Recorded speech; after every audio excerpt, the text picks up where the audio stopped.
Este es un video que ya tenía un poco de tiempo que lo debía. Me habían pedido explicar lo que son los motores stepper en cuanto a lo que se refiere a válvulas jack o válvulas de control de ralentí. Entonces lo voy a explicar probablemente en 2 o 3 videos para que no se haga muy largo en uno solo. Vamos a ir haciendo ahorita la primera parte. Y pues bueno, vamos a empezar con lo que sería funciones, sistemas de control, conceptos básicos de cómo trabaja un motor de un válvula jack, mediciones y pruebas, a multímetro, con tester lógico y con osciloscopio, que serían las más sencillas de hacer. Bueno, pues empezamos primero con lo que es una válvula jack. La válvula jack se encarga de controlar el ralentí. Las siglas jack significan, pues en español sería control de aire en ralentí. Esta válvula se ocupa principalmente, o más bien únicamente, para controlar lo que es la marcha mínima o el ralentí del coche. Fuera de eso no tiene mucho más funciones. Realmente es necesaria, pero únicamente trabaja dentro de lo que es el ralentí del coche o el rango más bajo de revoluciones en el coche, y lo que hace es mantener estable el ralentí. Entonces vamos a ver lo que es su funcionamiento en el auto, y de ahí pasamos con lo que son los sistemas que la controlan. Aquí hice un pequeño dibujo. No soy tan bueno dibujando, pero pues espero que lo entiendan. Aquí de este lado podemos ver lo que sería nuestra válvula.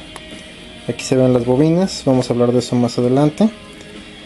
Esto es lo que vendría siendo nuestro múltiple de admisión. Esto sería la mariposa o el papalote del estrangulador de cuerpo de aceleración. Y pues todo esto son las paredes que tiene lo que sería el múltiple. Aquí tenemos una pequeña cámara dentro de donde entra la válvula. Generalmente va aquí en esta parte. Vamos a ponerlo aquí. Dentro de esta parte tenemos lo que es la válvula. Aquí llevamos tornillos generalmente. En esta parte llevamos unos tornillos que sostienen la válvula. Aquí tenemos lo que es un empaque para evitar fugas. Y pues de este lado tenemos lo que es el conector a los bobinados. Eso lo vamos a explicar igual más adelante. En este caso voy a explicar únicamente lo que es la válvula de 4 hilos o de 4 cables. Entonces, bueno, aquí lo que hace básicamente es regular un paso de aire extra. Aquí se puede ver, si tuviéramos esto completamente tapado, digamos así, pues solamente estaría pasando el aire que deje pasar nuestra mariposa o nuestro palote del cuerpo de aceleración. Entonces, si tenemos el acelerador suelto y soltamos de repente el acelerador, o estamos parados, o llegamos a un semáforo, o simplemente hacemos un cambio de marcha o algo así, aquí lo que va a pasar es que el cambio en lo que es el aire va a hacer mucho. Entonces el motor se desestabiliza, lo que provoca que pues pierda mucha eficiencia en lo que es pues el volumen de aire que se está tragando, por decirlo así. Entonces, para regular eso y para que el motor no se nos apague, no se acelere, no quede bajo revoluciones, se hicieron los controles de aire en ralentí. Aquí tenemos lo que es la válvula. Todas las válvulas de este tipo tienen en la parte de lo que es la cabeza de la válvula una forma cónica. Aquí dentro de esto tenemos un vástago que lo que hace es subir o bajar según lo que la computadora del motor le esté diciendo que tiene que hacer. Esto lo hace calculando la carga del motor la posición del acelerador con lo que es el TPS y demás pues variantes que son medidas por los sensores. Aquí este control lleva lo que es una cámara extra. Si se fijan, va antes o va externa a lo que es el cuerpo de aceleración, después de lo que sería la mariposa. Entonces aquí tenemos una entrada extra de aire que llega aquí, llena esta cámara. Entonces según qué tan abierta o qué tan cerrada está nuestra válvula, va a dejar pasar más o va a dejar pasar menos aire después de lo que sería el estrangulador del cuerpo de aceleración. Entonces, si tenemos un auto en ralentí, digamos en, no sé, en una condición en la que está completamente frío, la computadora va a registrar todos los puntos que está sensando, por ejemplo el sensor de temperatura, la posición del TPS, y le va a ordenar a la válvula abrirse hasta cierto punto para dejar pasar cierta cantidad de aire, y después de eso va a hacer un ajuste un poco más fino, de manera de que las revoluciones queden en donde el mapeo de la computadora lo esté indicando. Así es básicamente lo que debe de hacer. Esto ya es bajo todas las condiciones. Pues sería ya también con el motor caliente, ya en lazo cerrado, luego también con el motor en frío, lazo abierto, etcétera. Entonces estas válvulas llegan a dar muchos problemas, principalmente en autos como Chevys, como Clios, Platinas. Lo que pasa es que empiezan a subir y bajar revoluciones, se quedan acelerados, se apagan al soltar el acelerador, se apagan al llegar a un tope, a un semáforo. Entonces aquí lo que está fallando es nuestro control de ralentí. La primera falla y la más común es una falla física. Todo esto que vemos aquí, pues obviamente está conectado a lo que es el sistema de evaporación de gases. En general hay muchos gases que vienen desde lo que es el cárter, desde lo que son la tapa de punterías y demás salidas, que son gases de aceite. Ese aceite se va pegando a todo lo que son aquí las paredes, y pues eso sumado con polvo o con suciedad o con el mismo carbón del motor que se va formando, nos puede llegar a ensuciar estas partes de aquí, todo esto, e incluso también lo que es la cabeza de lo que viene siendo nuestra válvula. Entonces aquí qué pasa, si la válvula está sucia o tenemos pues la cámara o el asiento de la válvula sucio, puede ser que la válvula no asiente bien y tenga una pequeña fuga o un pequeño paso de aire. Esto se va a traducir en un ralentí alto. Igual si la válvula está atascada en su parte interna, ya que la suciedad se llega a pasar hasta la parte de acá, pues la válvula no va a tener suficiente fuerza para moverse, y lo que va a hacer es que va a empezar a tener un efecto como de rebote, empezar a subir y bajar, y eso hace que nuestra aguja de revoluciones y las revoluciones del motor empiecen a subir y bajar, subir y bajar. Eso es una falla común. Otra es que se ensucie tanto, o llega un punto en el que se ensucie tanto, en el que la válvula selle antes de donde está su asiento y no le dé lo suficiente para subir, o se atasque la válvula y nuestro motor pues esté apagando constantemente o mantenga un ralentí muy bajo. Entonces ahorita nos vamos a enfocar a lo que es todo lo que es la medición y el sistema de cómo trabaja electrónicamente. Esto pues a veces simplemente queda con una limpieza. Aquí hay que limpiar muy bien con el líquido apropiado. La válvula hay que desarmarla. Eso se hace con un pulsador para válvulas. Se saca el vástago, se saca el resorte, se mete una tienda de ultrasonido en un material no solvente, para que no vaya a dañar lo que son los bobinados de dentro de la válvula, y se limpia completamente por adentro. No siempre resulta, ya que hay veces que llevan mucho tiempo ya dañadas y pues simplemente la válvula ya no trabaja bien. Entonces pues eso sería hacer de primera instancia, revisar si está muy sucio. Esto se debe de lavar cada vez que se hace servicio de afinación del coche. También pues es importante mencionar que la temperatura le llega a afectar un poco. Si está sucia o está ya un poco débil en lo que son sus bobinados, prácticamente sería tener una resistencia muy alta. No va a tener suficiente fuerza, y en caliente va a tener menos fuerza todavía que en frío. Entonces pues hay que tener en cuenta todo esto. Y pues ya una vez aquí visto lo que es el concepto y cómo trabaja, simplemente es un paso extra de aire, digámoslo así, un paso controlado de aire. Entonces vamos a pasar a ver lo que son los sistemas de control. Aquí dentro de mis sistemas de control tenemos lo que serían los controles generales. Esto es pues simplemente ilustrativo. Siempre vamos a tener lo que son sensores. Aquí podemos ver un poco de esto. Vamos a tener lo que son sensores. Aquí tenemos de ejemplo un TPS, un MAP y un sensor CKP.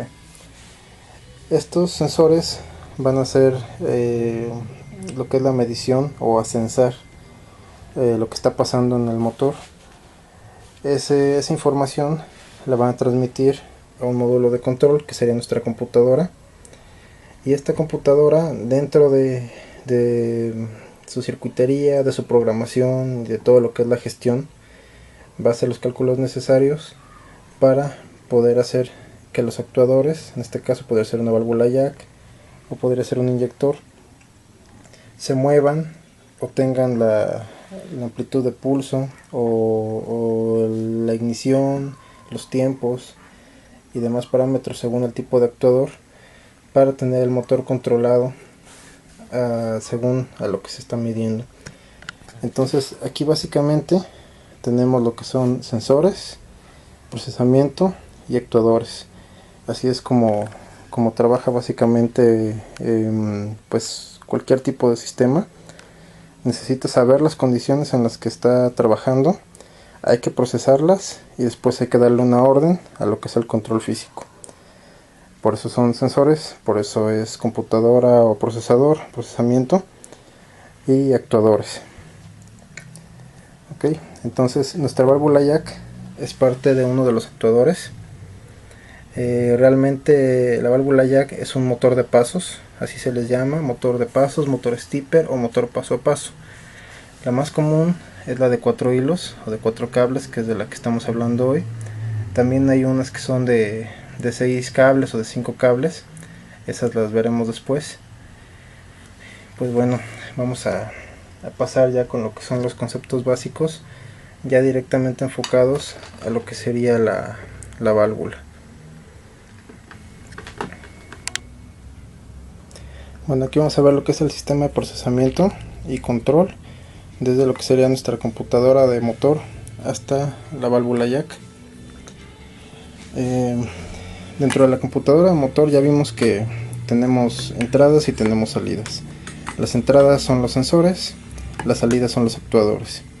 Entonces dentro de nuestra computadora de motor vamos a tener lo que son circuitos, obviamente. Estos circuitos se podrían resumir y simplificar mucho. Vamos a poner un ejemplo. Tenemos lo que es un procesador, tenemos lo que es una memoria flash,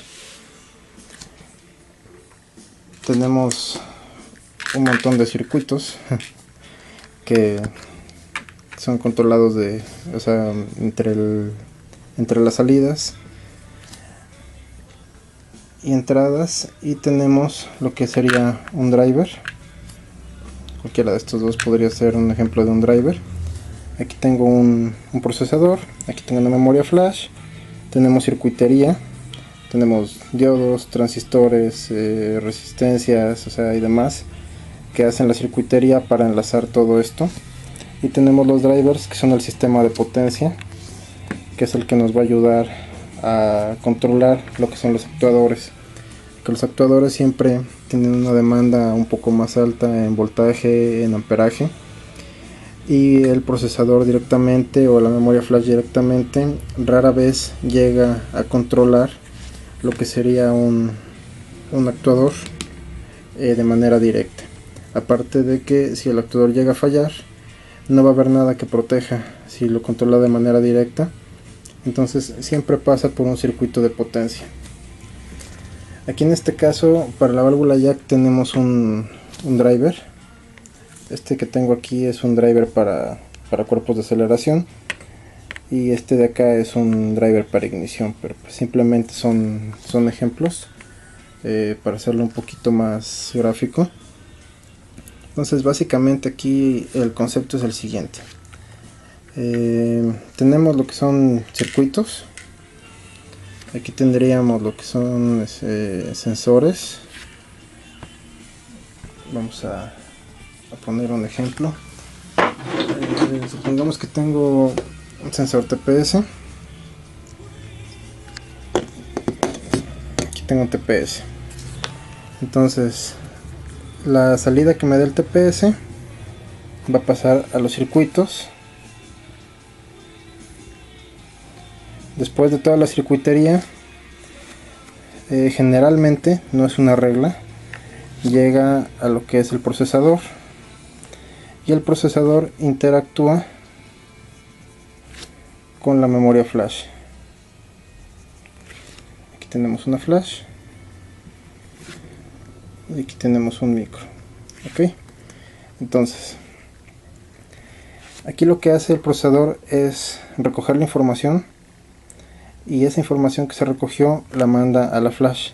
La flash guarda todo lo que es el mapeo del auto, y según sus tablas o su programación interna le va a devolver información al micro, y este micro a su vez va a tener otra salida que va a llegar otra vez a lo que son circuitos.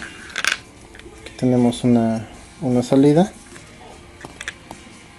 llega todo lo que es más circuitería, y después de eso generalmente se va a un driver, y cuando son por ejemplo inyectores o la misma válvula o bobinas o cosas de ese tipo, casi siempre, tampoco es una regla, se va directamente desde lo que es el driver directamente hasta nuestro componente. Ok, entonces vamos a repasarlo. Primero tenemos información de sensores. Esa información pasa por cableado, llega a nuestra computadora, pasa por una serie de circuitos, es un arreglo que hacen los fabricantes.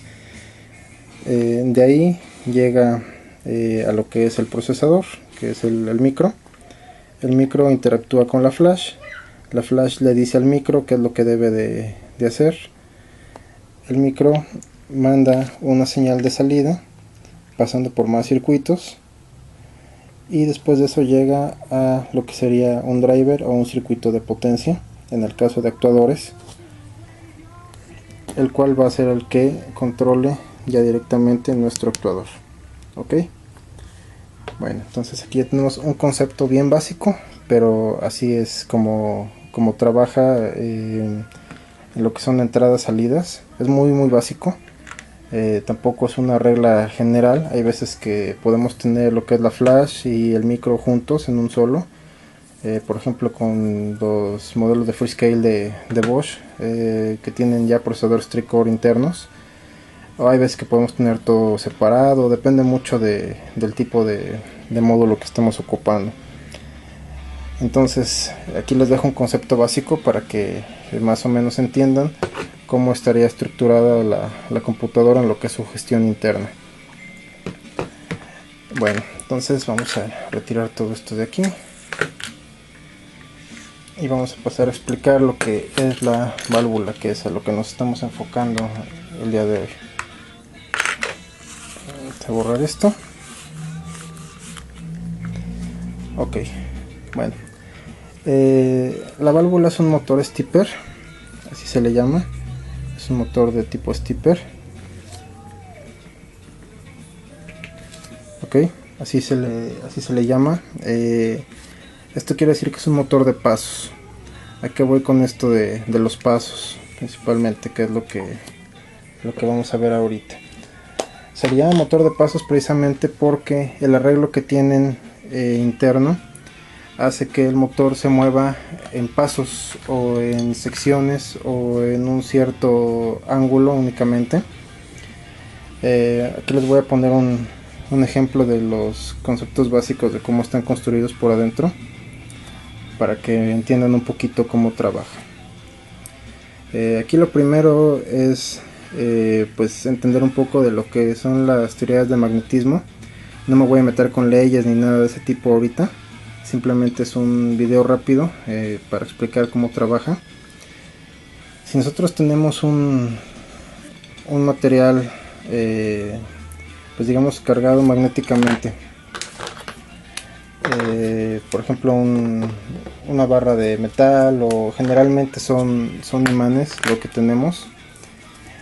Sabemos que tiene una parte norte y una parte sur, y que los opuestos se atraen y los que son iguales se repelen, ¿ok? Entonces aquí, ¿qué va a pasar con esto? Es bien fácil. Esto, o sea, digamos que la propiedad que tienen los materiales en cuanto a su magnetismo, la vamos a ocupar para poder hacer que se mueva nuestro motor de pasos. Pero ¿cómo lo vamos a hacer moverse? Bien fácil. Aquí vamos a poner un ejemplo. Supongamos que yo aquí tengo una bobina. Solamente es por poner un ejemplo así. Esto va a representar lo que es un bobinado, y esto de acá va a representar lo que es otro bobinado. Ok, aquí tenemos dos bobinas y tenemos aquí un material pues cargado magnéticamente. Entonces, ¿qué pasa si tenemos de este lado un material ferroso con un devanado o un embobinado enrollado, y aplicamos una tensión y una corriente a lo que sería el alambre enrollado? Aquí lo que vamos a tener es un electroimán, o vamos a generar un campo magnético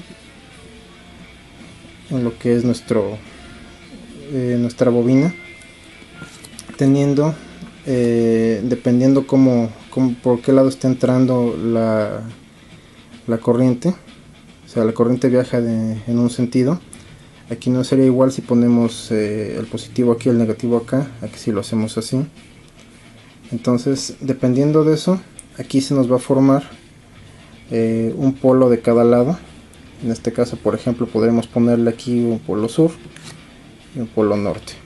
Ok, entonces aquí ¿qué pasa? Si a esto yo le pongo un eje en la parte del medio, y yo mando una corriente y una tensión por el medio de la bobina, ¿qué va a pasar? Que esto se va pues digámoslo así, a magnetizar, se va a formar un campo magnético y va a atraer a su opuesto. Ok, aquí si yo invirtiera la polaridad y me quedara aquí un lado norte y aquí un lado sur, obviamente el norte y el norte no se van a atraer, se van a repeler. Entonces aquí voy con algo, o sea, estoy empezando con lo más básico. Si tengo dos bobinas y yo las alterno, digamos que pongo primero esta, le mando tensión y le mando corriente, y luego esta, y luego esta, y luego esta. ¿Qué va a pasar aquí? Pues es algo bien sencillo. Vamos a suponer que los valores de corrientes positivas y negativas no cambian. Entonces vamos a dejar esto polarizado en su parte baja. Vamos a suponer que siempre va a polarizarse como norte, aquí también como norte. Entonces si yo las alterno, una me va a quedar apagada y otra me va a quedar encendida.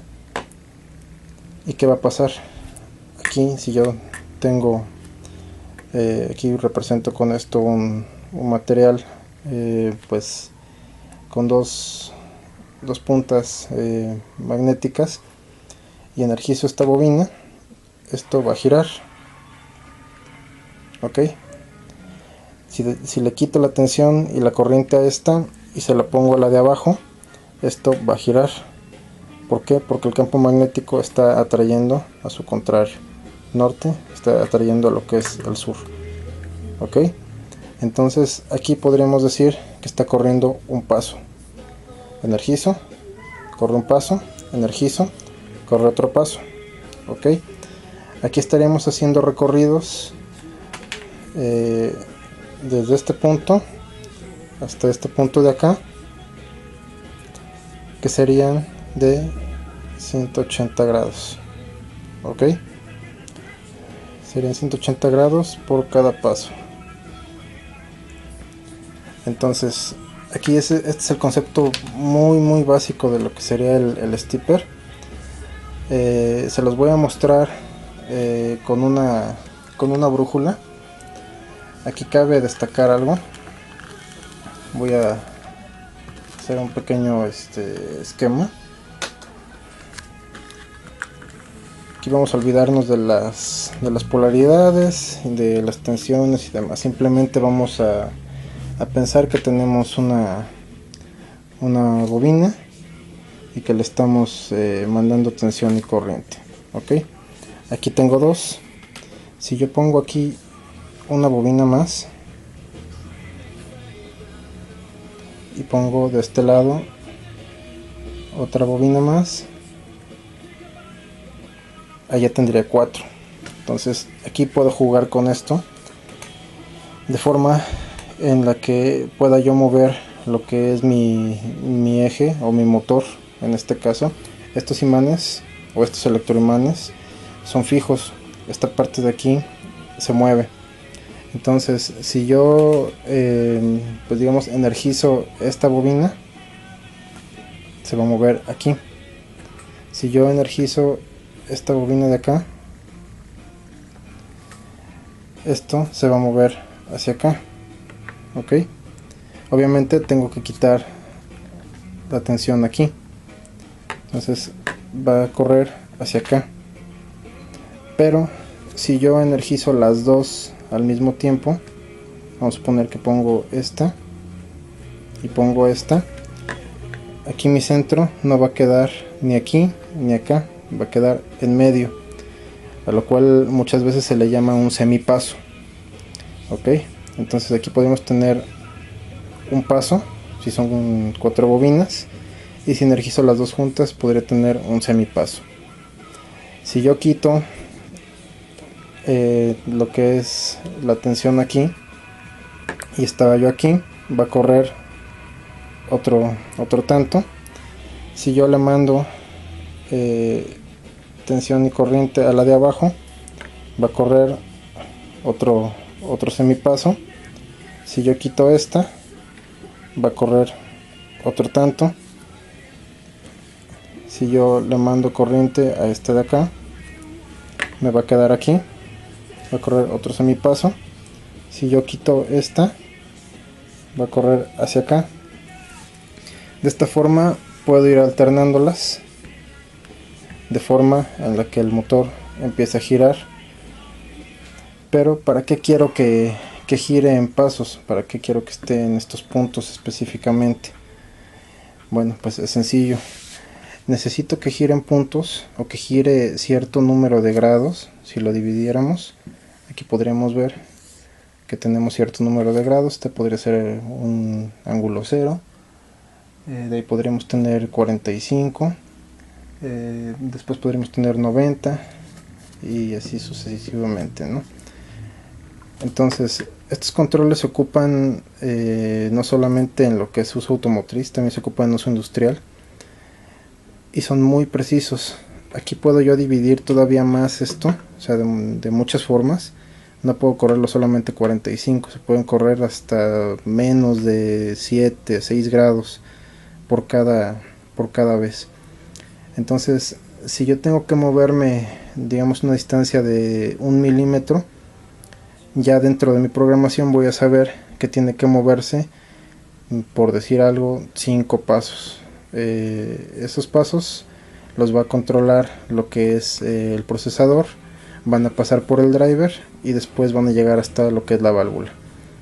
Ok, entonces de esa forma voy a hacer que se mueva a donde yo quiera ponerlo. Entre más más divisiones tenga, yo voy a poder hacer que se mueva más fino mi motor. Las válvulas de ralenti realmente se mueven muy fino, o sea, llegan a tener ángulos de alrededor de 11 grados, que son los que van calibrando la válvula poco a poco. Entonces básicamente este es el concepto, y ahorita se los voy a poner de una forma todavía más gráfica utilizando una brújula. Vamos a borrar esto.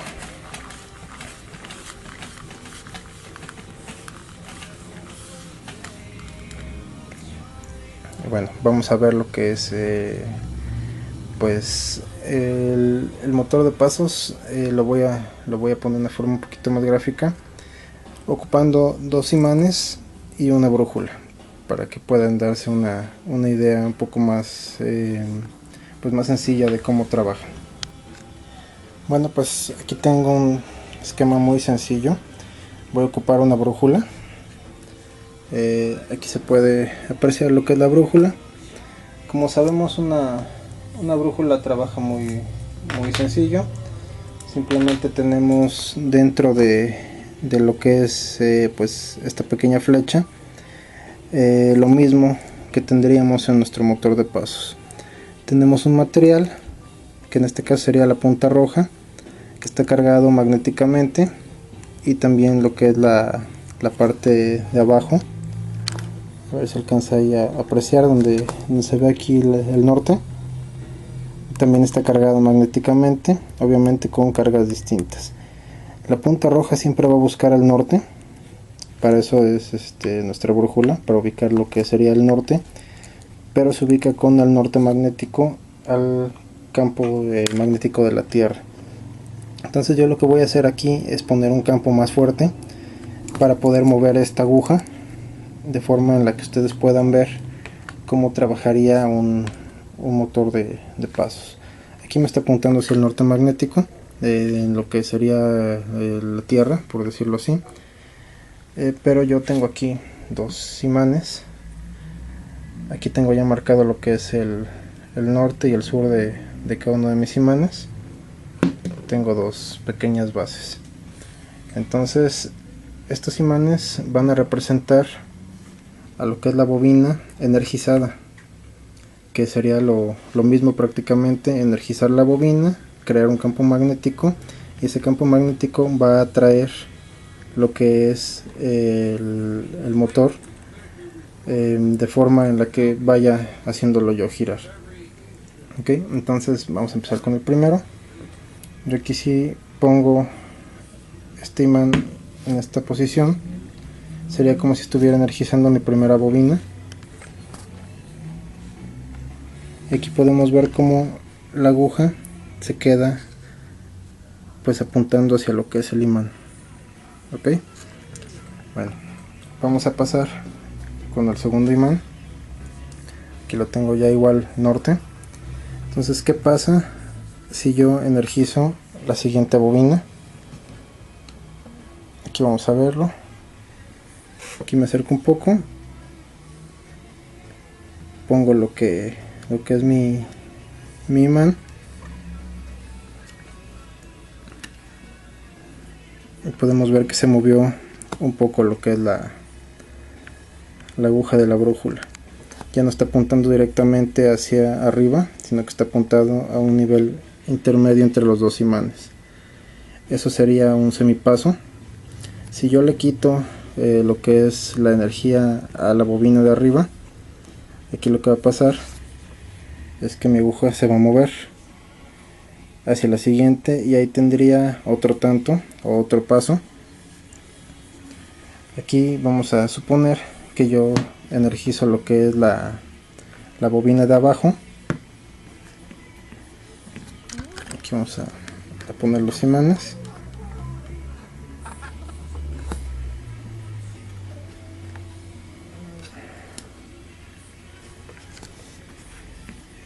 Aquí podemos ver cómo se mueve y ya no está apuntando directamente hacia el imán, sino que está apuntando en un lugar intermedio.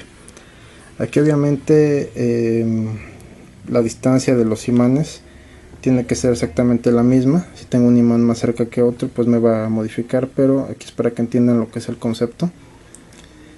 Pues vamos de nuevo, quito este y ahí se puede ver cómo se mueve mi aguja. Ok, aquí vamos a ver cómo se movió mi aguja. Está apuntando directamente hacia lo que es mi imán. Ahora vamos a suponer que energizamos la siguiente bobina. Vamos a poner el imán aquí y vemos que ahí se movió otro tanto, lo que sería un semipaso. Vamos a quitar este imán de acá, ahí lo voy a mover y ahí se ve cómo se movió otro tanto. Igual aquí de la misma forma, si yo pongo el siguiente imán o energizo la siguiente bobina, aquí vamos a ponerlo, vemos que se mueve otro semipaso, y si quito este se acaba de mover hacia lo que es el imán, apuntando directamente. Así es como funciona básicamente. No hace falta hacer más arreglos en lo que es el motor para darle el sentido de giro, ya que pues aquí los giros los voy a controlar simplemente con el inicio de la secuencia. Vamos a remarcar esto un poco.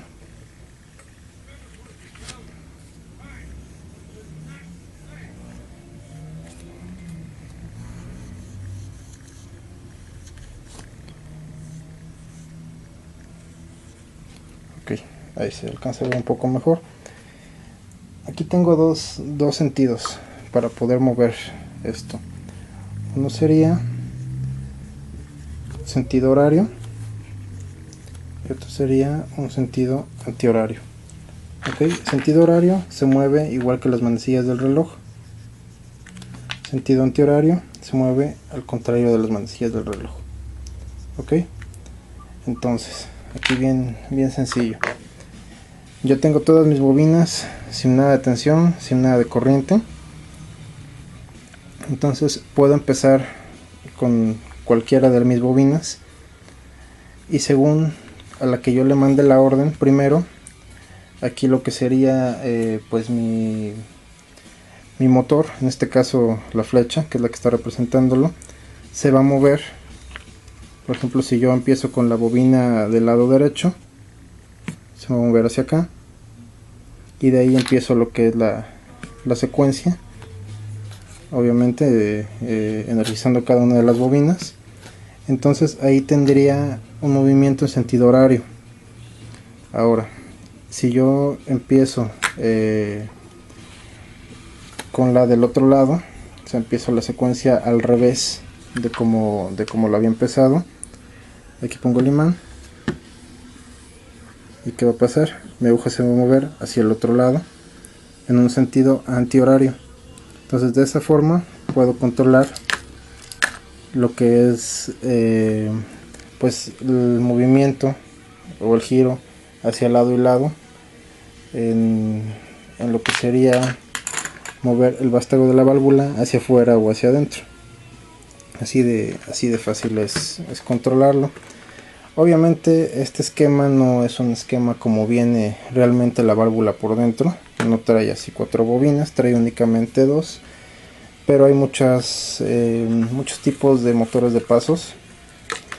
Lo que son las válvulas tienen un motor generalmente llamado can stack, que es un motor ya un poco más complejo. Lleva simplemente 2 bobinas.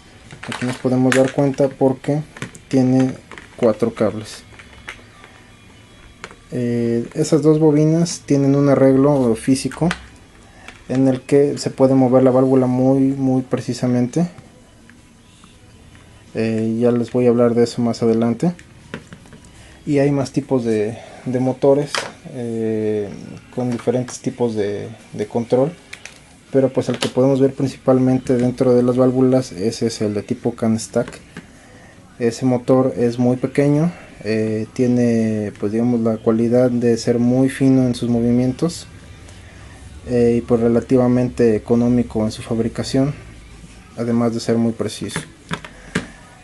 Entonces vamos a pasar ya a lo que son bueno, una última prueba, para que puedan ver lo que sería ya no utilizando imanes, sino que ahora voy a hacer un electroimán, para que vean también cómo se comportaría aquí la válvula por dentro. Entonces vamos a pasar de este lado. Aquí tengo ya hecho un pequeño pues electroimán.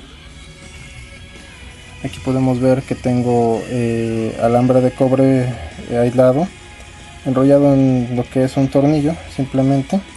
Aquí tengo un clip, lo puse aquí para que vean cómo se forma el campo magnético y lo atrae. Aquí dentro de esto, que representaría mi bobina, tengo el lado norte aquí y el lado sur acá. Esto es por cómo está dispuesto el cableado, y obedece a lo que son las leyes que se ven en electricidad, que se pueden llamar de mano derecha, que apunta lo que es el dedo pulgar, el sentido en el que están fluyendo los electrones. Aquí mi brújula, como podemos ver, está apuntando completamente hacia el lado izquierdo, y todo esto lo tengo conectado a una fuente de alimentación. Aquí está conectado, aquí está conectado esto, y en cuanto prenda yo mi fuente de alimentación, se va a notar cómo se forma el campo magnético aquí, viendo la brújula cómo se mueve y viendo el clip cómo se pega en lo que es el tornillo. ¿Okay? Entonces vamos a pasar a ver esto. Vamos a enfocar un poco la cámara. Ahí lo tengo desactivado, y ahorita lo que voy a hacer es encender mi fuente regulada, y en cuanto yo cierre el circuito, vamos a ver cómo el clip se mueve y cómo la brújula también se alcanza a mover, buscando lo que es el norte magnético, que en este caso sería la punta del tornillo, y el sur sería aquí la cabeza del tornillo. Entonces la voy a conectar y vamos a ver el efecto que se crea. Está conectado. Pudimos ver enseguida cómo se pegó lo que es el clip y cómo se movió a 180 grados lo que es la flecha de la brújula. ¿Ok? Entonces aquí retiro lo que es el campo magnético. Aquí ya mi clip ya no está adherido. Si yo invirtiera la polaridad, el clip se va a volver a pegar, pero mi aguja de la brújula se va a mover en sentido contrario, porque aquí estaría cambiando lo que es la polaridad del electroimán. Aquí vamos a verlo, lo conecto al revés y se movió otra vez para el otro lado. ¿Ok? Entonces con esto tenemos el concepto básico, cómo funciona el motor stepper, y ahora vamos a pasar con lo que serían sus mediciones y pruebas ya en la práctica, lo que sería la válvula y lo que serían las salidas de control.